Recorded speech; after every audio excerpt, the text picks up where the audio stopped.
పల్లవి చక్రధర్ ట్రాప్లో పడిపోయిన భరత్ అయితే తన ఫ్రెండ్ ఇంటికి వెళ్ళి ఇరుక్కుపోతాడనమాట. తీరా అక్కడికి ముందే ఒక అమ్మాయిని అయితే సెట్ చేసి పోలీసులకైతే ఇన్ఫర్మేషన్ అయితే ఇస్తారు.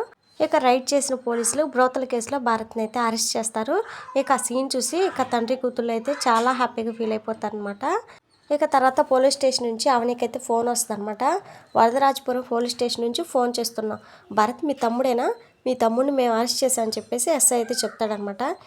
ఏమైందండి, ఎందుకు అరెస్ట్ చేశారని చెప్పేసి అడిగినా కానీ చెప్పకుండా ఫోన్ అయితే కట్ చేస్తాడు. ఇక అవని అయితే బాగా టెన్షన్ పడిపోతూ ఉంటుంది. భరత్ని పోలీసులు అరెస్ట్ చేశారంట మావయ్య అని చెప్పేసి రాజేంద్ర ప్రసాద్తో చెప్తుంది అనమాట. భరత్ని అరెస్ట్ చేయడం ఏంటోదినా అని చెప్పేసి ప్రణతి అయితే షాక్ అయిపోతుంది. ఏమో కారణం అడుగుతుంటే చెప్పట్లేదు, స్టేషన్కి రమ్మని ఫోన్ చేశారని చెప్పేసి అవని అయితే అంటుంది అనమాట. ఇక ముగ్గురు అయితే ఆటోలోనే బయలుదేరుతారు. ఇక ఆటోలోంచి లాయర్కి అయితే ఫోన్ చేస్తాడనమాట రాజేంద్ర ప్రసాద్ గారు. హలో లాయర్ గారు, మేము డైరెక్ట్గా పోలీస్ స్టేషన్కి వచ్చేస్తున్నాం, మీరు కూడా అక్కడికి వచ్చేయండి అని చెప్పేసి చెప్తాడనమాట. ఇక సెల్లో ఉన్న భరత్ని చూసి అవని అయితే చాలా బాధపడిపోద్ది అనమాట. నేను ఏ తప్పు చేయలేదు, ఎవరు కావాలని ఇది చేయించారు, నాకేం తెలియదు అక్క అని చెప్పేసి భరత్ అయితే అంటాడనమాట. ప్రణతి నన్ను నమ్ము, నేను ఏం చెప్పినా పోలీసులు నమ్మడం లేదు, నేను ఎలాంటి వాడిని నీకు తెలుసు కదా అని చెప్పేసి భరత్ అయితే బాగా ఎమోషనల్ అయిపోతాడనమాట. నా తమ్ముడు ఎలాంటి వాడని నాకు తెలుసు అండి, వాడు ఏ తప్పు చేయడు అని చెప్పేసి అవని అయితే అస్సైతో అంటూ ఉంటుందన్నమాట.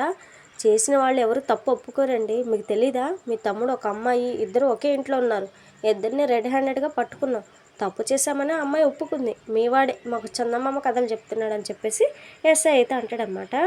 ఇంతలో లాయర్ అయితే వస్తాడనమాట. ఎస్ఐ గారు, ఇదిగోండి బెయిల్ పేపర్స్, మీరు అరెస్ట్ చేసిన అబ్బాయిని రిలీజ్ చేయండి, ఇదేం నాన్ బెయిలబుల్ కేసు కాదని మీకు తెలుసు, కోర్టులో ప్రూవ్ అయ్యే వరకు అతనేం కస్టడీలో ఉండాల్సిన అవసరం లేదు సార్ అని చెప్పేసి లాయర్ అయితే అంటాడనమాట. ఇక పేపర్లు చూసిన కానిస్టేబుల్ అయితే సెల్ ఓపెన్ చేయండి, మీరు మీ తమ్ముడు సైన్ చేసి వెళ్ళండి, మేము పిలిచినప్పుడు నువ్వు రావాలి, ఇక మీరు వెళ్ళొచ్చు అని చెప్పేసి ఎస్ఐ అయితే అంటాడనమాట.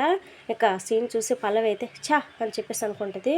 మీ తమ్ముడిని 2 రోజులు స్టేషన్లోనే ఉంచుదాం అనుకున్నాను, 2 కోటింగ్లు పడ్డాయి, 4 కోటింగ్లు ఇప్పిద్దాం అనుకున్నాను, కానీ బెయిల్ మీద విడిపించుకొని తీసుకుని వెళ్తున్నారు, ఇక్కడితో అయిపోలేదు, నెక్స్ట్ సీన్ ఎలా ఉంటుందో నేను చూపిస్తానని చెప్పేసి పల్లవి అయితే మనసులో అనుకుంటూ ఉంటుంది అనమాట. ఎలాగైనా సరే అత్తయ్యని రెచ్చగొట్టాలని చెప్పేసి ఇంటికైతే వస్తుంది పల్లవి. అత్తయ్య మీకు ఏం చెప్పాలో అర్థం కావడం లేదు, భర్తని పోలీసులు అరెస్ట్ చేశారు అత్తయ్య అని చెప్పేసి పల్లవి అయితే చెప్తుంది అనమాట. అదేంటి ఏమైందని చెప్పేసి కమల్ శ్రీకర్ ఇద్దరైతే కంగారు పడిపోతారు. చేయకూడదు నీచమైన పనులు చేస్తే అరెస్ట్ చేయకుండా ఏం చేస్తారు అత్తయ్య, వాడు ఏం చేశాడో చెప్పాలంటే నాకు సిగ్గేస్తుంది, వాడు పచ్చి తిరిగిపోతుంట, ఒక అమ్మాయి అయితే రెడ్ హ్యాండెడ్గా పోలీసులు పట్టుకున్నారని చెప్పేసి పల్లవి అయితే అంటదనమాట. మీకు ప్రణతి భరత్ పెళ్లి చేసుకోవడం ఇష్టం లేదు, అందుకే భరత్ గురించి చెడుగా చెప్తున్నా అని చెప్పేసి పల్లవిని కొట్టడానికి అని చెప్పేసి కమల్ అయితే చేస్తాడనమాట. ఇక వెంటనే పార్వతి అయితే హే ఆగు, అంటే అంత చేయి పైకి లేపుతావు, భరత్ గాడి గురించి బ్యాడ్గా చెప్పాల్సిన అవసరం పల్లవికి ఏంటని చెప్పేసి అంటదనమాట. నన్ను కొట్టడం కాదు, భరత్ని ఎందుకు అరెస్ట్ చేశారని పోలీసుని అడుగు, వాళ్ళే చెప్తాను నీకు అని చెప్పేసి పల్లవి అయితే అంటది. అత్తయ్య, వాడు అలాంటి నీచమైన పని చేసినా కూడా మావయ్య గారి వాడికి బెయిల్ ఇప్పించి తీసుకెళ్లారు. అవునత్తయ్య, అవని మన ప్రణతిని అలాంటి వెదవికి ఇచ్చి పెళ్లి చేయాలనుకుంటుంది, అలాంటి వాడిని పెళ్లి చేసుకుంటే ప్రణతి జీవితం ఏమవుతుందో ఒక్కసారి ఆలోచించండి, నేను చెప్పింది కమల బావ నమ్మట్లేదు, వాడి గురించి అబద్ధం చెప్పాల్సిన అవసరం నాకేంటి, మీరు వాళ్ళ ఇంటికి వెళ్తే నేను చెప్పింది నిజమా కదా మీకే తెలుస్తుంది అని చెప్పేసి పల్లవి అయితే అంటదనమాట. నా కూతుని అలాంటి తిరిగి బొదిగిచ్చి అవని ఎలా పెళ్లి చేస్తుందో నేను చూస్తాను, వెళ్దాం పద అని చెప్పేసి ఇక పల్లవి శ్రేయ పార్వతి అయితే బయలుదేరతారనమాట. అమ్మయ్య, మనం అనుకున్నట్టు జరుగుతుందని చెప్పేసి పల్లవి అయితే మనసులో అనుకుని అక్కడ కూడా వెళ్ళి నాటకాన్ని ఆడాలని చెప్పేసి అనుకుంటుంది అనమాట. ఇక కారులో బయలుదేరగానే అక్షయ్కి అయితే ఫోన్ చేస్తానమాట పార్వతి. రే అక్షయ్, అవని తమ్ముడు భరత్ ఎలాంటి పోరంపోకు వేదో ఇప్పుడైనా తెలిసిందా, ఎవరో అమ్మాయితో బ్రోతల కేసులో ఇరుక్కున్నాడంట, అలాంటి వాడికరా మన ప్రణతినిచ్చేది, అవని అలాంటి విధవకి నీ చెల్లెల్ని ఇచ్చి దాని బ్రతుకు బొగ్గిపాలు చేయాలనుకుంటుంది, అలాంటి విధవకి మీ నాన్న చేత బెయిల్ ఇప్పించి ఇంటికి తీసుకొస్తుంది, మేము కూడా అక్కడికి వస్తున్నా అని చెప్పేసి ఫోన్ చేసి చెప్తుంది అనమాట. ఇక అక్షయ్ అయితే ఇంటి ముందు రెడీగా ఉంటాడు. ఏవండి, మీకు ఒక విషయం చెప్పాలి, పోలీసులు అన్యాయంగా నా తమ్ముడిని అని చెప్పేసి అవని చెప్తూ ఉండగానే నోరు మూయ్, ఏం జరిగిందో నాకు తెలుసు, నీ తమ్ముడని బేవర్స్ గాడు శ్రీరామచంద్రుడు అని చెప్పడానికి స్టోరీలు వినిపించాలనుకుంటున్నావా అని చెప్పేసి అక్షయ్ అయితే సీరియస్ అవుతాడనమాట.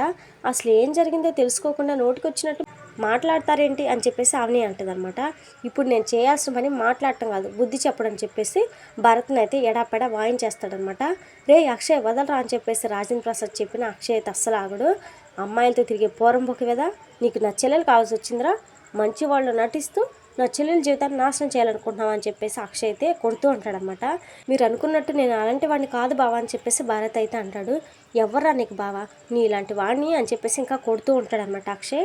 ఏవండి, నిజాలు ఏంటో తెలుసుకోకుండా నా తమ్ముడిని ఎందుకు కొడుతున్నారు, తిడుతున్నారు, ఏం జరిగిందో తెలుసుకోవాల్సిన అవసరం లేదని చెప్పేసి అవని అయితే అంటదనమాట. ఈ విధవ గురించి తెలుసుకోవడం ఏంటి అని చెప్పేసి అక్షయ్ అయితే అంటాడు. నా తమ్ముడు అలాంటి పని చేస్తాడని మీరు ఎలా అనుకుంటున్నారండి అని చెప్పేసి అవని అయితే అంటదనమాట.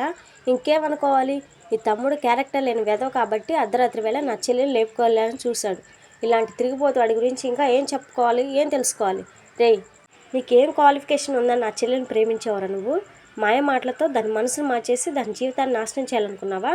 ఆ రోజు గుడి దగ్గర నా చెల్లెలు చున్నీ లాగినప్పుడే నువ్వు ఎలాంటి వాడివో అనుకున్నాను.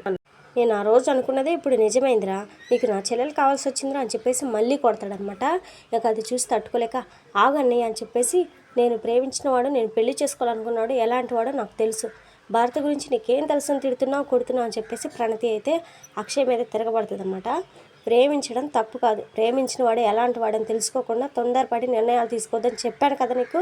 వీడు చేసిన వెధ పని తెలిసిన తర్వాత కూడా నీకు ఇంకా బుద్ధి రాలేదా అని చెప్పేసి అక్షయ్ అయితే అంటాడు. రేయ్, నిజాలు ఏంటో తెలుసుకోకుండా నోటికి వచ్చినట్టు వాగొద్దని చెప్పేసి రాజేంద్ర ప్రసాద్ అయితే అంటాడు. ఇంకా ఏం తెలుసుకోవాలి, ఇప్పుడు వీడు చేసిన వెధవ పనులు ఇంకా 100 జరిగిన తర్వాత అప్పుడు తెలుసుకోవాలని చెప్తున్నారా మీరు? ఇలాంటి వెధవని నమ్మి నీ జీవితం నాశనం అయిపోయాక అప్పుడు తెలుసుకోమంటారా? వీడు నిజంగా మంచివాడు, బుద్ధిమంతుడు, బాధ్యత తెలిసిన వాడై ఉంటే రూపాయి సంపాదన లేని నువ్వు నా చెల్లెల్ని ప్రేమించడం ఏంటని నా చెల్లెలతోనే చెప్పుండేవాడిని.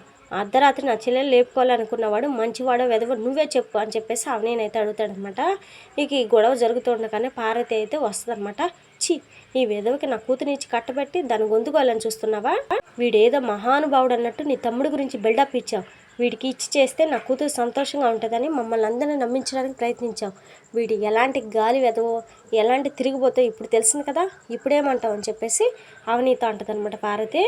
ఇంతలో పల్లవి అయితే, ఏరా నీకు మా ప్రణతి కావాల్సి వచ్చిందా అని చెప్పేసి భరత్ని అయితే కొట్టబోగానే వెంటనే అవని అయితే పల్లవి చంప చెళ్ళు అనిపిస్తుంది అనమాట.